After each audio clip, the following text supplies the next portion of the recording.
Everyone, welcome back to Sankala YouTube channel. So ಇವತ್ತು ನಿಮ್ಮ ಮುಂದೆ ನಾನು ರುಚಿಕರವಾಗಿ ಸೋರೆಕಾಯಿ ಸಾಂಬಾರನ್ನ ಯಾವ ಥರ ಮಾಡೋದು ಅಂತ ಹೇಳಿಬಿಟ್ಟು ತೋರಿಸ್ಕೊಡ್ತೀನಿ. ಸೊ ಯೂಶ್ವಲಿ ನಾರ್ಮಲ್ ಬೇಳೆ ಸಾಂಬಾರೆಲ್ಲ ಬೇಜಾರಾದಾಗ ಈ ಥರ ಸೋರೆಕಾಯಿ ತೊಗೊಂಡು ಬಂದಿದ್ರೆ ನಿಮ್ಮ ಮನೇಲಿ ಈ ಥರ ಸೋರೆಕಾಯಿ ಸಾಂಬಾರನ್ನ ಮಾಡ್ಕೊತೀನಿ. ಇದನ್ನ ನಾವು ಜೋಳದ ರೊಟ್ಟಿ, ರೈಸ್ ಸಾಂಬಾರು ಮತ್ತು ದೋಸೆ ಎಲ್ಲದಕ್ಕೂ ಯೂಸ್ ಮಾಡ್ಬೋದು. ಸೊ ರೆಸಿಪಿನ ಸ್ಟಾರ್ಟ್ ಮಾಡೋಕ್ಕಿಂತ ಮುಂಚೆ ಯಾರ್ಯಾರು ಚಾನಲ್ ಸಬ್ಸ್ಕ್ರೈಬ್ ಮಾಡಿಲ್ಲ ಮಾಡ್ಕೊಳ್ಳಿ ಅಂತ ಹೇಳ್ತಾ ಆ ರೆಸಿಪಿನ ಸ್ಟಾರ್ಟ್ ಮಾಡ್ತಾಯಿದ್ದೀನಿ. ಸೊ ಸಾಂಬಾರು ಮಾಡೋಕ್ಕೆ ನಾನಿಲ್ಲಿ 1 ಲೋಟ ಆಗೋಷ್ಟು ತೊಗರಿಬೇಳೆನ ತೊಗೊಂಡಿದ್ದೀನಿ. ಆ ತೊಗರಿಬೇಳೆನ ನೀಟಾಗಿ ವಾಶ್ ಮಾಡಿಬಿಟ್ಟು ಅದಕ್ಕೆ ನಾನು ಒಂದು ಮೀಡಿಯಮ್ ಸೈಜ್ ಆಗೋಷ್ಟು ಟೊಮ್ಯಾಟೋನ ಕಟ್ ಮಾಡಿ ಹಾಕ್ತಾಯಿದ್ದೀನಿ. ಸೊ ಟೊಮ್ಯಾಟೊ ಹಾಕಿದ ನಂತರ 1 ಗ್ಲಾಸು ಇದಕ್ಕೆ ನೀರನ್ನ ಸೇರಿಸ್ಕೊಳ್ಳೋಣ. ನೀರು ಹಾಕಿಬಿಟ್ಟು ನಾವು ಬೇಳೆನ ಕುದಿಸ್ಕೊಳಕ್ಕೆ ಇಟ್ಕೊಳ್ಳೋಣ. ಸೊ ಬೇಳೆನ ಒಂದು 2ರಿಂದ 3 ವಿಸಿಲ್ ಹೊಡ್ಸ್ಕೊಂಡ್ಬಿಟ್ಟು ಬೇಳೆ ಚೆನ್ನಾಗಿ ಕುದಿಸ್ಕೊಳ್ಳಿ. ಬೇಳೆ ಕುದಿಯೋಷ್ಟರಲ್ಲಿ ನಾನಿಲ್ಲಿ ಸೋರೆಕಾಯಿನ ತೊಗೊಂಡಿದ್ದೀನಿ, ಒಂದು ಮೀಡಿಯಮ್ ಸೈಜ್ದು. ಸೊ ನೋಡ್ತಾ ಇರ್ಬೋದಲ್ವ, ಈ ಸೋರೆಕಾಯಿನ ನಾವು ನೀಟಾಗಿ ಅದರ ಮೇಲ್ಗಡೆ ಇರೋಂತಹ ಸಿಪ್ಪಿನೆಲ್ಲ ನಾವು ತೆಗಿಬೇಕು. ಸೊ ನೋಡ್ತಾ ಇದ್ರಲ್ವ, ಸೋರೆಕಾಯಿ ಎಳೆದಿದ್ದರೆ ಸಾಂಬಾರು ಚೆನ್ನಾಗಿ ಬರುತ್ತೆ, ರುಚಿಯಾಗಿರುತ್ತೆ. ಸೊ ಮೇಲ್ಗಡೆ ಇರೋಂತಹ ಎಲ್ಲ ಸಿಪ್ಪೆನ ನಾವು ಪೀಲ್ ಆಫ್ ಮಾಡ್ಕೊಳ್ಬೇಕು. ಅದು ಮಾಡ್ಕೊಂಡಾದ ನಂತರ ಮಧ್ಯದಲ್ಲಿರೋಂತಹ ಬೀಜ ಎಲ್ಲ ಇರುತ್ತಲ್ವ ಸೋರೆಕಾಯ್ದು, ಅದನ್ನು ಸಹ ನಾವು ಸಪ್ರೇಟ್ ಮಾಡ್ಕೊಳ್ಬೇಕು. ಸೊ ಈ ಥರ ನೀಟಾಗಿ ಅದರೊಳಗಡೆ ಇರೋಂಥ ಬೀಜನೆಲ್ಲ ತೆಗೆದುಬಿಟ್ಟು ಇದನ್ನ ನಾವು ಚಿಕ್ಕ ಚಿಕ್ಕ ಪೀಸಸ್ ಆಗಿ ನಾವು ಸೋರೆಕಾಯಿನ ಕಟ್ ಮಾಡ್ಕೊಂಡು ಹೋಗಬೇಕು.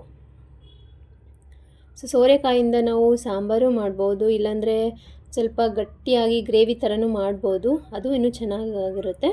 ಸೊ ನಾನಿವತ್ತು ಈ ವಿಡಿಯೋದಲ್ಲಿ ಸೋರೆಕಾಯ್ದು ಸಾಂಬಾರು ಯಾವ ಥರ ಮಾಡೋದಂತ ಹೇಳ್ಬಿಟ್ಟು ತೋರಿಸ್ಕೊಡ್ತಾ ಇದ್ದೀನಿ.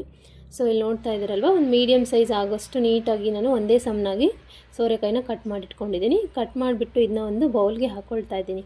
ಆ ಬೌಲ್ ಒಳಗಡೆ 1ರಿಂದ 2 ಗ್ಲಾಸ್ ನೀರು ಹಾಕಿಬಿಟ್ಟು ಇದನ್ನ ನಾವು ಸೋರೆಕಾಯಿನ ಸಪ್ರೇಟಾಗಿ ಬೇಯಿಸ್ಕೊಳ್ಬೇಕು. ನಿಮಗೆ ಆಪ್ಷನಲ್ಲು, ನೀವು ಬೇಕಿದ್ದರೆ ಬೇಳೆ ಜೊತೆನೇ ಡೈರೆಕ್ಟಾಗಿ ಸೋರೆಕಾಯಿ ಕಟ್ ಮಾಡಿಬಿಟ್ಟು ಹಾಕ್ಕೊಂಡ್ಬಿಟ್ಟು ಬೇಯಿಸಿದ್ರೂ ಒಳ್ಳೆಯದು. ನಾನಿಲ್ಲಿ ಸಪ್ರೇಟಾಗಿ ಸೋರೆಕಾಯಿನ ಬೇಯಿಸ್ಕೊಳ್ತಾ ಇದ್ದೀನಿ. ಆಗಷ್ಟಲ್ಲೇ ಸೋರೆಕಾಯಿ ಬೇಯಷ್ಟಲ್ಲೇ ಬೇಳೆನೂ ಸಹ ಬೆಂದಿತ್ತು. ಸೊ ಇಲ್ಲಿ ನೋಡ್ತಾ ಇದ್ದೀರಲ್ವ, ಸೋರೆಕಾಯಿನೂ ತುಂಬ ಟ್ರಾನ್ಸ್ಪರೆಂಟಾಗಿ ಆಗಿದೆ. ಆ ಥರ ಇದ್ದರೆ ನಾವು ಸೋರೆಕಾಯಿ ಬೆಂದಿದೆ ಅಂತ ಅರ್ಥ. ಸೊ ಇವಾಗ ಸಾಂಬಾರನ್ನ ಒಗ್ಗರಣೆ ಹಾಕ್ಕೊಳ್ಳೋಣ ಬನ್ನಿ.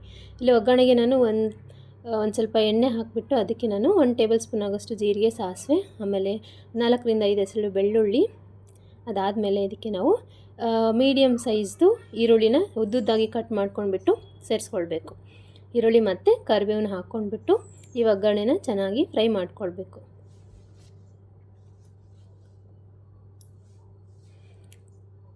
ಈರುಳ್ಳಿ ಬ್ರೌನ್ ಕಲರ್ ಆಗೋವರೆಗೂ ನಾವು ಮೀಡಿಯಮ್ ಫ್ಲೇಮ್ ಇಟ್ಬಿಟ್ಟು ಒಂದು ಸ್ವಲ್ಪ ಉಪ್ಪು ಹಾಕ್ಕೊಂಡ್ಬಿಟ್ಟು ಇದನ್ನ ಚೆನ್ನಾಗಿ ಫ್ರೈ ಮಾಡ್ಕೊಳ್ಬೇಕು.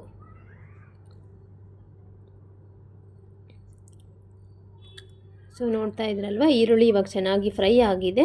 ಅದಕ್ಕೆ ನಾನು ಬೇಯಿಸ್ಕೊಂಡು ಇಟ್ಕೊಂಡಿರೋ ಅಂಥ ಸೋರೆಕಾಯಿನ ಸೇರಿಸ್ಕೊಳ್ತಾ ಇದ್ದೀನಿ. ಸೋರೆಕಾಯಿ ಅದನ್ನ ನೀರನ್ನ ಸಪ್ರೇಟ್ ಮಾಡ್ಕೊಂಡ್ಬಿಟ್ಟು ಜಸ್ಟ್ ಸೋರೆಕಾಯಿ ಮಾತ್ರ ನಾವು ಒಗ್ಗರಣೆಗೆ ಹಾಕ್ಕೊಳ್ಬೇಕು. ಸೋರೆಕಾಯಿನ ಸಪ್ರೇಟಾಗಿ ಬೇಯಿಸ್ಕೊಂಡಿರ್ತೀವಿ. ಸೊ ಇಲ್ಲಿ ಒಗ್ಗರಣೆಗೆ ಹಾಕಿದಾಗ ಜಾಸ್ತಿ ಟೈಮ್ ಏನು ಹಿಡಿಯಲ್ಲ ಅದು ಬೇಯೋಕ್ಕೆ. ಒಂದು ಸ್ವಲ್ಪ ಹೊತ್ತು ಬೆಂದಾದ ನಂತರ ಇದಕ್ಕೆ ನಾವು ಸಾಂಬಾರಿಗೆ ಯೂಶ್ವಲಿ ಹುಣಸೆ ಹಣ್ಣಿನ ರಸ ಹಾಕಿದರೆ ಚೆನ್ನಾಗಿರುತ್ತೆ. ನಾನು ಬೇಳೆಗೆ ಟೊಮ್ಯಾಟೊನೂ ಹಾಕಿದ್ದೀನಿ. ಅದಾದಮೇಲೆ ಒಂದು ಸ್ವಲ್ಪ ಹುಣಸೆ ಹಣ್ಣಿನ ರಸನೂ ಸಹ ಹಾಕ್ಕೊಳ್ತಾ ಇದ್ದೀನಿ. ಹುಣಸೆ ಹಣ್ಣಿನ ರಸ ಹಾಕಿದ ನಂತರ ಅದಕ್ಕೆ ನಾವು ರುಚಿಗೆ ತಕ್ಕಷ್ಟು ಉಪ್ಪು, ಅದಾದಮೇಲೆ 1 ಟೇಬಲ್ ಸ್ಪೂನ್ ಆಗೋಷ್ಟು ಅರಿಶಿಣದ ಪುಡಿ, 1ರಿಂದ 2 ಟೇಬಲ್ ಸ್ಪೂನ್ ಆಗೋಷ್ಟು ಖಾರದ ಪುಡಿ, ಆಮೇಲೆ 1 ಟೇಬಲ್ ಸ್ಪೂನ್ ಆಗೋಷ್ಟು ಸಾಂಬಾರು ಪುಡಿನ ಸೇರಿಸ್ಕೊಳ್ಳೋಣ. ಸೊ ಇದೆಲ್ಲ ಹಾಕಿಬಿಟ್ಟು ನಾವು ಮೀಡಿಯಮ್ ಫ್ಲೇಮಲ್ಲಿ ಹುಣಸೆ ಹಣ್ಣಿನ ರಸನ ನೀಟಾಗಿ ಕುದಿಸ್ಕೊಳ್ಬೇಕು. ಅದು ಸೋರೆಕಾಯಿ ಚೆನ್ನಾಗಿ ಹುಳಿ ಖಾರದ ಅಂಶ ಎಲ್ಲ ಹೀರ್ಕೊಂಡ್ರೆ ಸಾಂಬಾರ್ದು ಟೇಸ್ಟ್ ತುಂಬ ಚೆನ್ನಾಗಿ ಬರುತ್ತೆ. ಸೊ ಇವಾಗ ಹುಣಸೆ ಹಣ್ಣಿಂದು ಹುಳಿ ಜೊತೆ ಸೋರೆಕಾಯಿ ಚೆನ್ನಾಗಿ ಬೆಂದಿದೆ. ಅದಕ್ಕೆ ನಾನು ಒಂದು ಚಿಟಿಕೆ ಆಗೋಷ್ಟು ಬೆಲ್ಲನೂ ಸಹ ಹಾಕ್ಕೊಳ್ತಾ ಇದ್ದೀನಿ.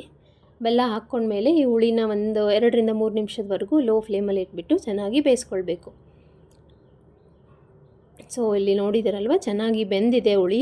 ಅದಾದಮೇಲೆ ನಾವು ಬೇಯಿಸ್ಕೊಂಡು ಇಟ್ಕೊಂಡಿರೋಂಥ ಬೇಳೆನ ಸೇರಿಸ್ಕೊಳ್ಬೇಕು.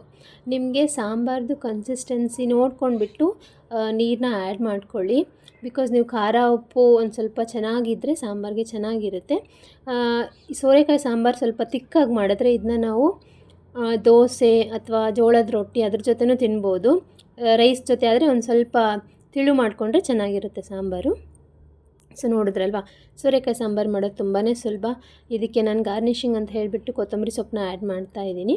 ಸೊ ನೀವು ಯಾವತ್ತಾದರೂ ಸೋರೆಕಾಯಿ ತೊಗೊಂಡು ಬಂದಿದ್ರೆ ನಿಮ್ಮ ಮನೇಲಿ ಈ ಥರ ಕ್ವಿಕ್ ಆ್ಯಂಡ್ ಈಸಿಯಾಗಿ ಸೋರೆಕಾಯಿ ಸಾಂಬಾರನ್ನ ಮಾಡ್ಕೊಂಡ್ಬಿಟ್ಟು ಸರ್ವ್ ಮಾಡ್ಕೊಳ್ಳಿ. ತುಂಬ ಅಂದರೆ ತುಂಬ ರುಚಿಯಾಗಿರುತ್ತೆ. ಹೋಪ್ ನಿಮಗೆ ಈ ಸೋರೆಕಾಯ್ದು ಸಾಂಬಾರು ರೆಸಿಪಿ ಇಷ್ಟ ಆಯಿತು ಅಂತ ಅಂದ್ಕೊಳ್ತೀನಿ.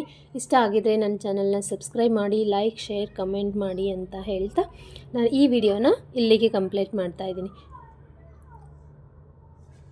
Thank you for watching this video.